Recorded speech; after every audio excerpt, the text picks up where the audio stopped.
Hello food lovers, welcome back to our channel. నేను మీ రాణి ఎర్రంశెట్టి. ఈరోజు recipe ప్రసాదం బూరెలండి. బూరెలు చేసుకోవాలి అంటే మినపప్పుని బియ్యాన్ని నానబెట్టడం, కడగటం, రుబ్బటం, గ్రైండర్ క్లీన్ చేసుకోవటం ఎక్కువగా శ్రమని అనిపిస్తుంది. కానీ బూరెలు తినాలి అంటే అందరికీ ఇష్టం ఉంటుంది. కానీ ప్రాసెస్ అనేది ఎక్కువగా అనిపిస్తుంది కాబట్టి వండటానికి కొంచెం ఇబ్బంది పడుతూ ఉంటారు. కానీ నేను చూపించిన ప్రాసెస్తో ఒక్కసారి బూరెలు చేసి చూడండి. ఎప్పుడు శనగపప్పు బూరెలు కాకుండా ఒక్కసారి పల్లి పూర్ణాలు చేసి చూడండి. పైకి క్రిస్పీగా లోపల తీయగా చాలా చాలా టేస్టీగా ఉంటాయండి. ప్రాసెస్ అంతా కూడా మీకు నచ్చుతుంది.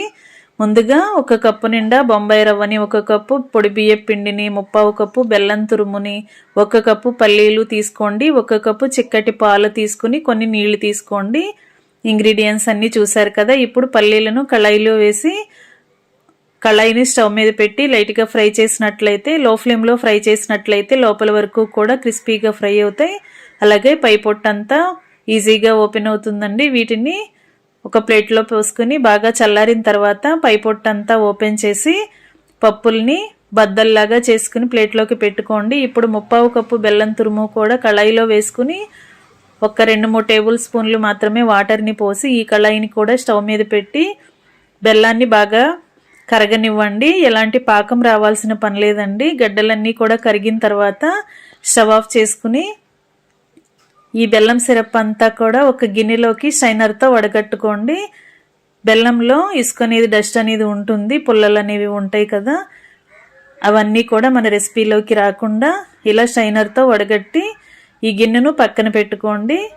ఫ్రెండ్స్, వీడియోని మధ్య మధ్యలో స్కిప్ చేయకుండా లాస్ట్ వరకు చూస్తే ప్రాసెస్ అంతా మీకు కూడా నచ్చుతుంది, అలాగే ఈజీ అనిపిస్తుందండి.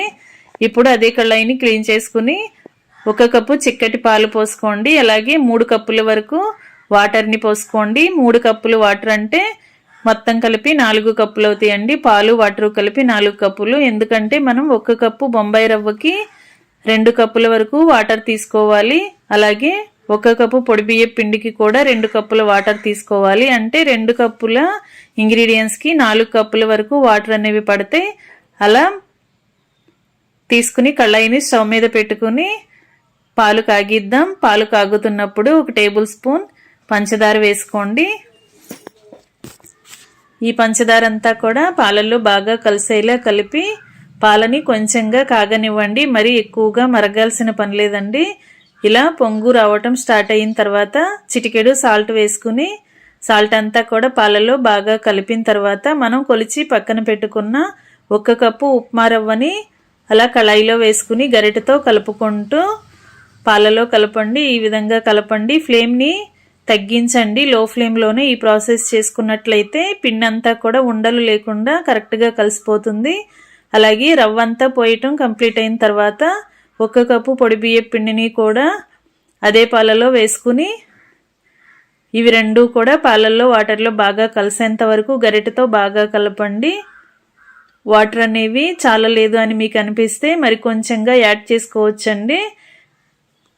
2 నిమిషాలు స్టవ్ మీద పెట్టి ఇలా ఉడికించి కలుపుతూ ఉడికించినట్లయితే వాటర్ అన్నీ కూడా రవ్వ పిండి కూడా బాగా పీల్చుకుని బ్యాటర్ అనేది గట్టిపడుతుంది. మూత పెట్టి 10 నిమిషాలు పక్కన పెడితే బాగా చల్లారుతుంది. ఈ లోపుగా మనం పల్లీలను పై పొట్టంతా ఓపెన్ చేసి బద్దల్లాగా చేసుకున్నాం కదా. ఇప్పుడు వీటిని ప్లేట్లోకి తీసుకుని ఇలా పప్పుల్లో ఉన్న చిన్న చిన్న ముక్కులు అనేవి బయట పెట్టేసుకోండి. ఇవి చేదుగా అనిపిస్తాయండి, లైట్గా చేదుగా అనిపిస్తాయి. అందుకే వీటిని ఇంగ్రీడియంట్లో వాడకూడదు ఈ బూరెల రెసిపీకి. అంత నచ్చవు, అంత బాగోవండి టేస్ట్ అనేది. అందుకే పల్లీలు ఇలా బద్దలుగా ఓపెన్ చేసిన తర్వాత చిన్న చిన్న ముక్కులుగా ఉన్నవన్నీ కూడా తీసి పక్కన పెట్టేసుకుని పప్పుల్ని మాత్రమే మిక్సీ జార్లో వేసి బరకగా గ్రైండ్ చేయండి. మరి ఎక్కువగా గ్రైండ్ చేస్తే ఆయిల్ అనేది రిలీజ్ అయ్యి పప్పులన్నీ కూడా పిండిలాగా అయిపోతాయి. అలా కాకుండా కొంచెం పలుకులుగా ఉన్నట్లయితేనే రెసిపీ తింటున్నప్పుడు టేస్టీగా అనిపిస్తాయి. అలాగే మనం వడకట్టి పక్కన పెట్టుకున్న బెల్లం సిరప్ను కూడా వేసుకుని 1 టేబుల్ స్పూన్ యాలకుల పొడి కూడా వేసుకుని ఈ పాకాన్ని చిక్కబడేంత వరకు ఉడికించండి. పప్పులు అనేవి బెల్లం సిరప్ని బాగా పీల్చుకుని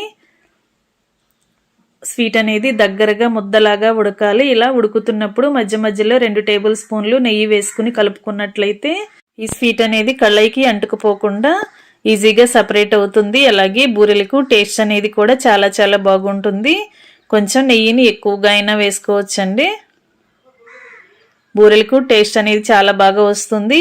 ఇలా మీరు చూసినట్లయితే స్వీట్ అంతా కూడా బాగా ముద్దగా దగ్గరగా ఉడికింది కదా. ఇంకా స్టవ్ ఆఫ్ చేసుకుని కొంచెం చల్లారిన తర్వాత కొంచెం కొంచెంగా పల్లీ స్వీట్ని తీసుకుని ఇలా చిన్న చిన్న బాల్స్ లాగా ఉండల్లాగా చేసుకుని ప్లేట్లోకి పెట్టుకోండి. మనకి ఏ సైజులో బూరెలు కావాలి అంటే దానిని బట్టి మీరు పల్లీ ఉండలు అనేవి ప్రిపేర్ చేసి పక్కన పెట్టండి. లోపల పూర్ణం అనేది రెడీ అయ్యింది కదా. ఇప్పుడు పై పూర్ణానికి పిండి కూడా బాగా చల్లారింది. చేతిని కొంచెంగా వాటర్లో తడుపుకొని కొంచెం కొంచెంగా పిండి ముద్దని తీసుకుంటూ ఇలా చిన్న చిన్న అప్పడాల్లాగా చేసుకోండి.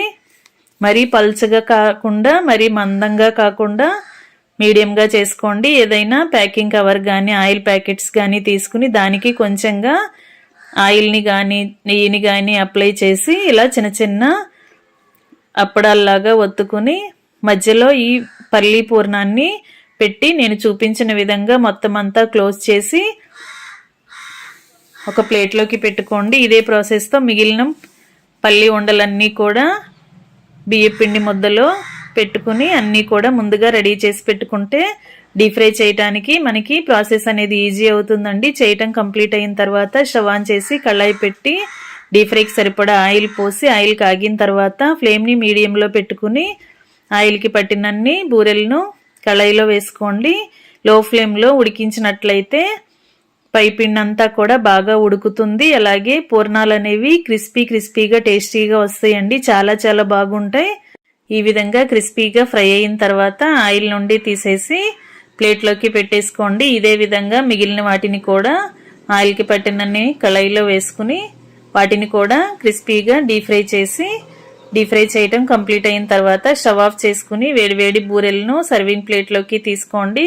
ఫ్రెండ్స్, ఎక్కువగా మనం మినప్పిండి బూరెలను చేస్తూ ఉంటాం. కానీ ఒక్కసారి బొంబాయి రవ్వని బియ్యం పిండిని కూడా 2 ఇంగ్రీడియంట్స్ని కూడా వాడి మీరు బూరెలు అనేవి చేసి చూడండి. మీ అందరికీ ఈ రెసిపీ బాగా నచ్చుతుందండి.